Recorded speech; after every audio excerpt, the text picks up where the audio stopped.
¿Qué onda, compas? Vamos a iniciar con el tema de hoy, que es cáncer de páncreas y trasplante hepático. Es un tema de mediana importancia, incluso de poca importancia para el examen nacional.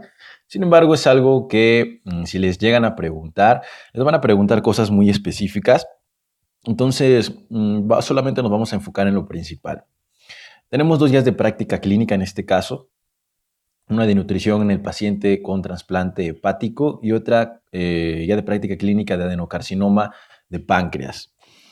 Iniciamos con el primer tema, que es trasplante hepático. La definición es el tratamiento de elección de la enfermedad hepática terminal de cualquier etiología, idealmente en pacientes con hepatopatía terminal que están experimentando o han experimentado alguna complicación grave o descompensación hepática cuya calidad de vida se ha deteriorado o cuya enfermedad resulta en enfermedad irreversible del sistema nervioso central.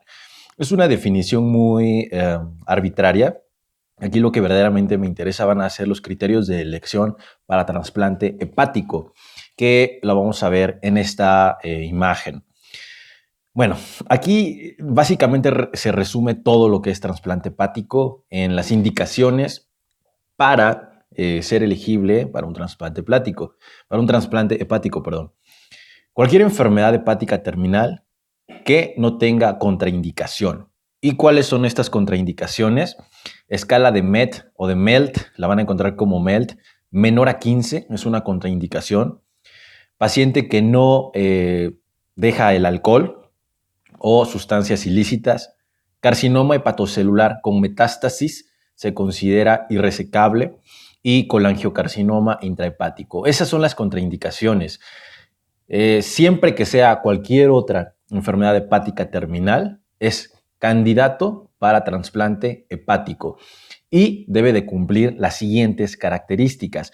Como les mencioné, enfermedad hepática terminal del lado derecho, descompensada, más child mayor a 7, MELT mayor a 15 y edad menor a 65 años. ¿Qué quiere decir eso? ¿Qué quiere decir todo esto? Un child A no es candidato a trasplante hepático.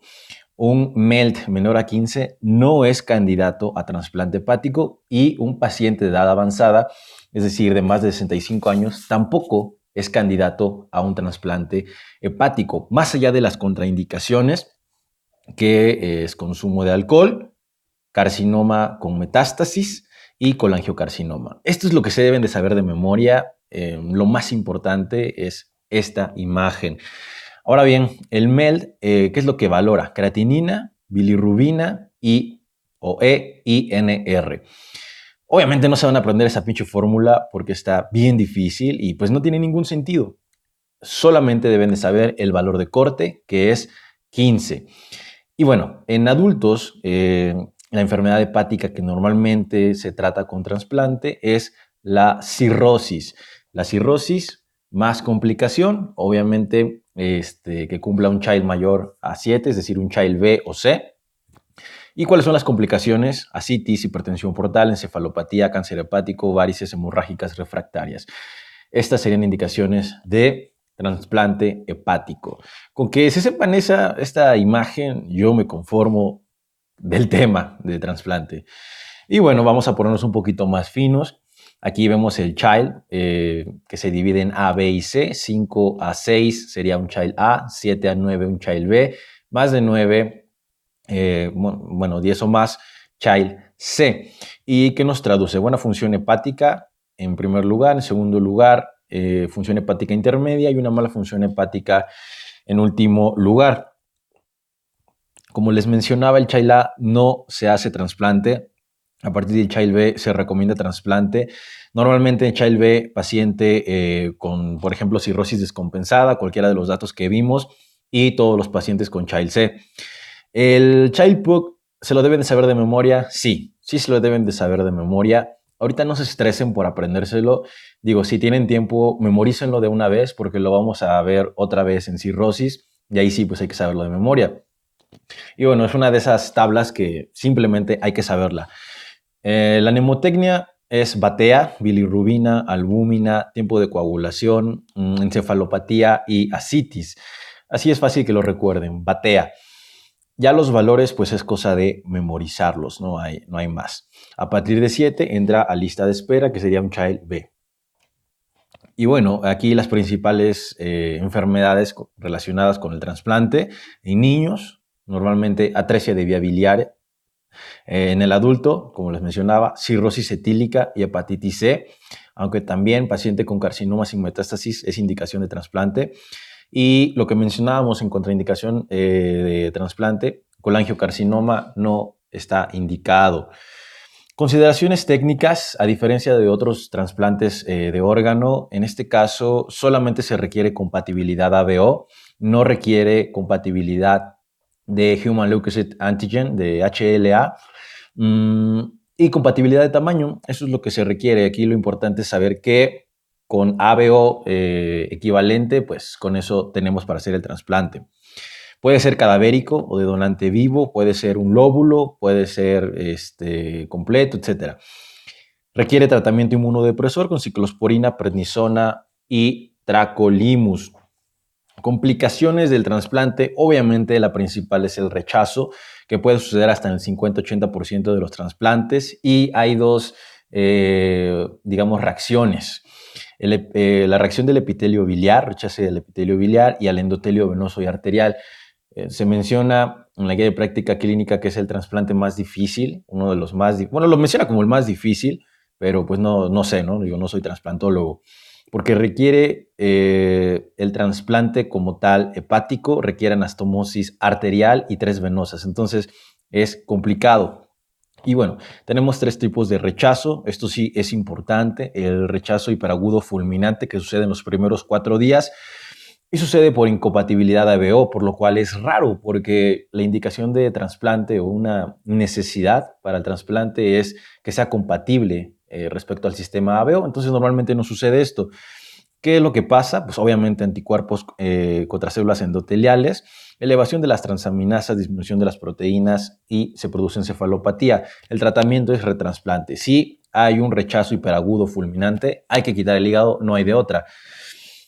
Ahora bien, tenemos el rechazo agudo, que es el que normalmente se presenta del cuarto al día 14, hasta en el 75% de los casos. ¿Qué es lo que se produce? Un aumento de los linfocitos.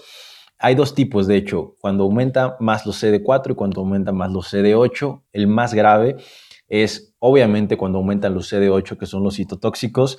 ¿Y qué es lo que se va a producir? Endotelitis, colangitis no destructiva, infiltrado portal y arteritis. La clínica es inespecífica, sobre todo en jóvenes, y cuando la indicación fue por falla hepático fulminante, es que hay que sospecharlo. El tratamiento, afortunadamente, el 80% responde a tratamiento con esteroides. Y por último, el rechazo crónico, que sucede en un 20% de los casos, típico de colangitis esclerosante, pérdida de los conductos biliares, lobulares y septales. El tratamiento es retrasplante. ¿Qué es lo que me interesa aquí? Que sepan que hay 3 tipos de rechazo: el hiperagudo, que va a los primeros 4 días, o el fulminante; el agudo, que va de los 4 a los 14 días, y el crónico, posterior a los 14 días. Ahora bien, lo que deben de recordar es el agudo, obviamente, porque es el más frecuente. Se debe de sospechar ante datos pues de rechazo como tal, clínica inespecífica, elevación de las transaminasas, bueno, muchísima clínica, ¿no? Pero pues es un rechazo. ¿Y qué es lo que hay que hacer? Aquí es lo que se puede llegar a preguntar: dar esteroide. ¿Por qué? Porque en el 80% se va a presentar resolución con el tratamiento inmunosupresor. Eso es lo que hay que recordar. El pronóstico es excelente, yo lo diría: supervivencia al año de 80-85% y a los 5 años del 60 al 75%. Entonces, pues son buenos números, por lo cual pues es relativamente frecuente y hay una lista de espera muy grande y una necesidad de trasplantes de hígado en México y a nivel mundial muy elevada. Bueno, eso es todo respecto a trasplantes. Si se dan cuenta, es un tema sencillo. Hay que recordar solo cosas bien específicas. Lo mismo que tumor de páncreas. Vamos a iniciar con CA de páncreas. Vamos a tener lesiones benignas, que solamente es anecdótico esto de las lesiones benignas, para que lo conozcan. Puede ser intraductales, mucinosas papilares, pueden ser cistadenomatosas, serosas o microquísticos, cistadenomatosas o mucinosos. En esta parte, la verdad es que solamente es para conocerlo, no hay más situación con esto. Y pues bueno, pasamos a la siguiente, que es la que verdaderamente nos importa, las neoplasias malignas. El cistodenocarcinoma es lo más frecuente, usualmente aparece dentro de un cistoadenoma mucinoso, normalmente son grandes y el 35% tienen metástasis al diagnóstico. El tratamiento es extirpación quirúrgica, perdón, este es el cistodenocarcinoma. Y eso fueron las lesiones de páncreas. Como tal, les repito, es anecdótico. No se los van a preguntar, no merecen más interés. Lo que verdaderamente nos interesa en este tema es el adenocarcinoma de páncreas. Es más, esa madre, no sé por qué no la borré, la debía haber borrado, no merece importancia. El adenocarcinoma de páncreas, vamos a ver la definición. Obviamente va a ser un tumor de aparición y de características malignas, de células ductales. Eso es muy importante porque la gran mayoría van a ser ductales, que se puede diseminar localmente u otros órganos. Como les mencionaba, normalmente aparece en la cabeza, son ductales y la gran mayoría son adenocarcinomas. Básicamente, cuando hablemos de CA de páncreas, nos vamos a referir a un tumor de la cabeza del páncreas de origen ductal tipo adenocarcinoma. Siempre que se hable de tumor de páncreas, esa va a ser, digamos, la definición. El tumor periampular va a ser el más frecuente. Se dan cuenta, es una relación del 98% contra el 2%. Obviamente, les repito, la definición de tumor de páncreas, siempre que escuchen tumor de páncreas, hay que pensar en tumor de cabeza de páncreas, de origen ductal, tipo adenocarcinoma. Respecto a la epidemiología, aquí vemos muchos números, pero lo que deben de recordar es que es el más letal de todos. ¿Por qué? Porque normalmente se diagnostica en etapas avanzadas, donde no hay mucho que hacer. 2% de todos los cánceres, una mortalidad de 200,000 al año. 5 en hombres y 7 mujeres respecto al porcentaje de muertes, 80% en etapa avanzada, incidencia en hombre de 11.1 sobre 100,000 y de mujer 10.5. En México pertenece a zona de riesgo intermedio, más frecuente en países desarrollados y en el hombre. Tiene una supervivencia del 4 al 6% a los 5 años. Es verdaderamente brutal estas estadísticas y como les menciono, lo que deben de recordar de cáncer de páncreas es que es el más letal de todos. Uno de los más letales, porque por ahí vamos a ver esófago y también es una putiza, esófago, laringe, pero bueno, aquí nos quedamos con esto. Factores de riesgo: tabaquismo, pancreatitis aguda y crónica, pancreatitis hereditaria, edad mayor de 55 años y antecedentes familiares de cáncer de páncreas. Otros: diabetes mellitus de 4 años de diagnóstico, sin factor predisponente o familiar, historia familiar de pancreatitis crónica, otros síntomas de cáncer o diagnósticos de cáncer, poliposis adenomatosa familiar. Los que hay que recordar son los primeros 3, como siempre: tabaquismo, pancreatitis aguda o crónica, pancreatitis hereditaria y bueno, también es importante la edad y obviamente el antecedente familiar. Respecto a la clínica, en etapas tempranas es asintomático, de ahí que normalmente se diagnostique en etapas avanzadas. Se va a presentar con dolor sordo irradiado al dorso, en epigastrio, que mejora al flexionar el tronco, aumenta en el supino y mejora al flexionar el tronco. Normalmente, como les mencionaba, aparece en la cabeza del páncreas. Entonces la clínica va a estar dada por la localización del tumor. Se va a presentar con pérdida de peso, como toda neoplasia, con ictericia por obstrucción de la vía biliar, muy importante, dolor abdominal persistente en espalda baja. Esa es la triada que hay que recordar: la pérdida de peso, la ictericia y el dolor.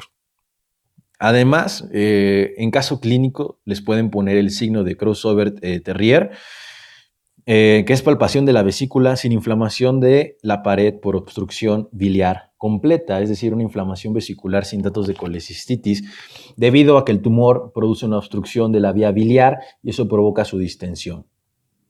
Es importante hacer escrutinio en pacientes que presenten factores de riesgo y antecedentes de grupos de alto riesgo, 2 o más parientes con cáncer de páncreas, uno de ellos de primera línea, síndrome de Peutz-Jeghers en mayores de 30 años, pancreatitis hereditaria, síndrome de melanoma familiar maligno, mutación en el gen BRCA2, disposición del paciente a someterse a estudio BAF, ultrasonido quirúrgico y radiografías. Para el escrutinio utilizamos ultrasonido de páncreas, hígado y vía biliar. Se inicia el tamizaje a los 10 años o 10 años antes que el familiar sea más joven. Esta diapositiva la pueden ignorar, así de sencillo. No se hace tamizaje para cáncer de páncreas. Es virtualmente imposible detectarlo y pues es muy difícil. Entonces esto es solamente también anecdótico para que se lo conozcan, pero no se los van a preguntar. Pasamos a los estudios de imagen. Obviamente el más sensible no es el más específico, pero el primero a solicitar es la tomografía, además de que también se debe solicitar un ultrasonido y el ultrasonido endoscópico con aspiración con aguja fina tiene una especificidad del 100%. CEPRE, ante sospecha de obstrucción periambular, signo del doble conducto. Siempre que haya obstrucción de vía biliar hay que realizar una CEPRE. Eso sea de páncreas y en lo que ustedes quieran, una coledocolitiasis, etcétera, ¿no? Bueno, nos estamos yendo un poquito rápido porque les digo, sea de páncreas es relativamente sencillo porque hay que recordar cosas bien específicas. Aquí en el tratamiento, lo que hay que recordar, la TNM, no necesariamente hay que aprendérsela, de hecho, no hay que aprendérsela, lo único que hay que recordar es el límite quirúrgico. El límite quirúrgico es un CA de páncreas, estadio clínico 2B. ¿A qué se refiere con esto? Si hay metástasis o si hay ganglios más allá del campo de resección, el tumor es irresecable. Entonces, un poquito más fino, si hay metástasis o infiltración al tronco celíaco o a la arteria mesentérica superior, es irresecable. Pero a grandes rasgos y a manera de resumen, cualquier metástasis, es decir, cualquier metástasis o datos de enfermedad fuera del páncreas, es un tumor irresecable, así de sencillo. Y bueno, recordar que es la etapa clínica 2B. Hay un poquito ahí de discordancia respecto a la afectación linfática. Menciona que si los ganglios linfáticos están en la zona de resección en el páncreas, todavía es resecable, pero si hay un nódulo linfático más allá de la zona de resección, ya se vuelve irresecable. Como les repito, la TNM no vale la pena que la conozcamos. Bueno, más bien hay que conocerla nada más, no memorizarla. Recordar el 2B, que es el límite quirúrgico. A partir del 3 y el 4 ya no se puede operar, que es cuando normalmente se diagnostica.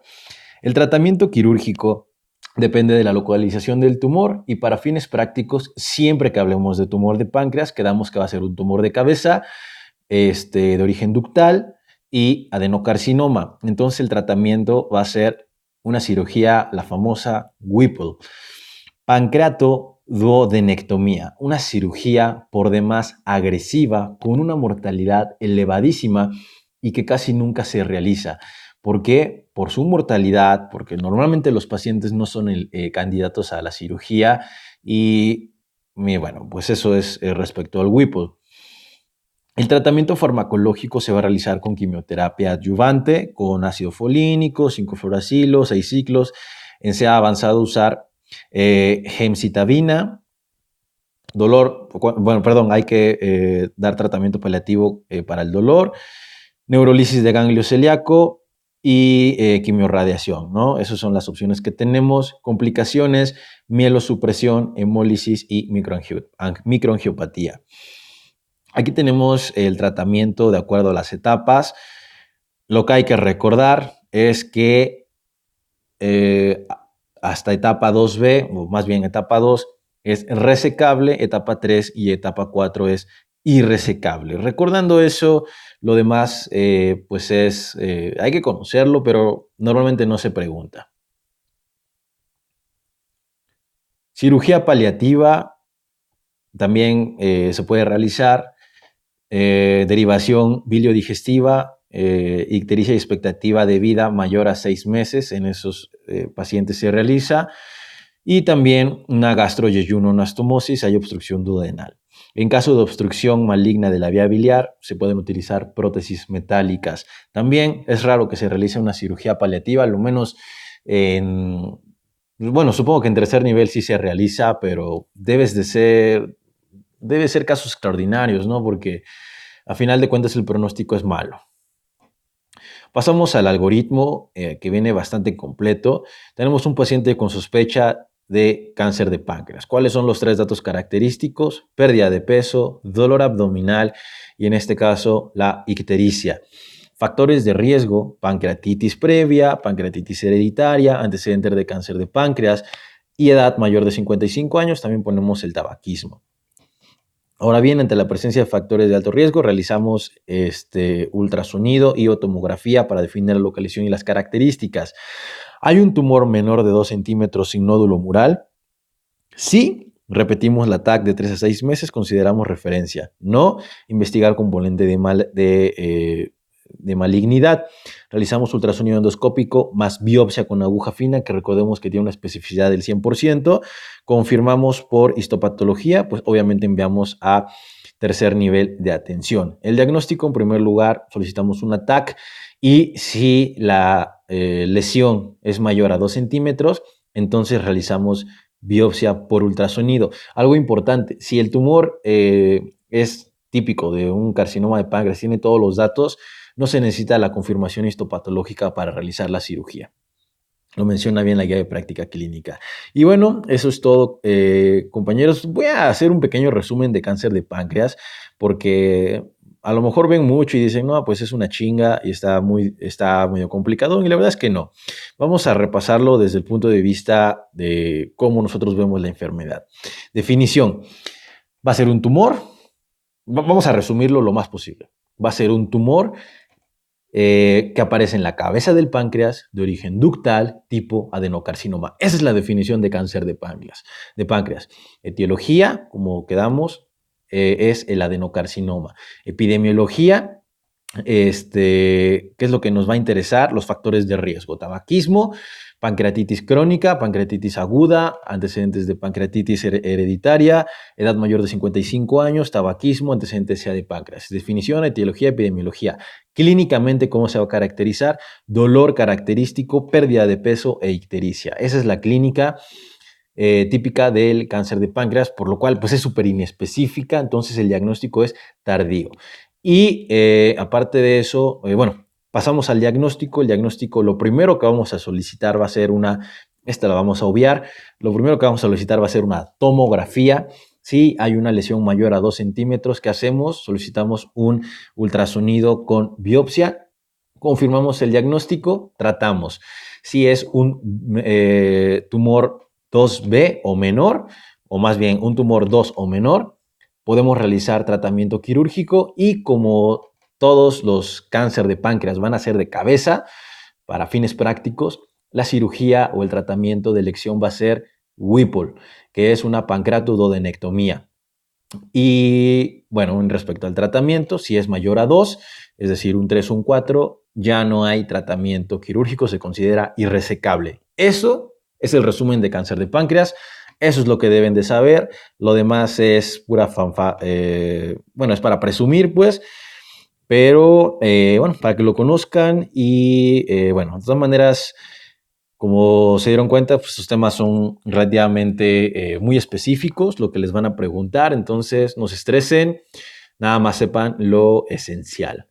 Bueno, gracias por checar este video y pues recuerden darle like, suscribirse. Un anuncio importante: vamos ya terminando el bloque de cirugía general y vamos a terminar con quemaduras y ATLS. Entonces estén pendientes porque estos temas sí se lo deben de saber todo. Y la verdad es que son temas que me gustan mucho, entonces espero hacer buenos videos respecto a esos temas para que les quede bien claro esos temas que verdaderamente son de importancia altísima para el examen nacional de residencias médicas y ni se diga para la práctica diaria. Bueno, denle like, compartir, ya se lo saben, ayuden a crecer el canal, compártalo con sus compañeros. Esto es enfocado para el ENAM, pero pues lo pueden ver también estudiantes, no está de más que lo conozcan, internos, pasantes. Con esto la verdad es que le pueden contestar a cualquier residente, a cualquier adscrito y con la confianza de decir, lo leí de la guía de práctica clínica, porque pues ahí está basado. Gracias, compas, y pues ahí andamos.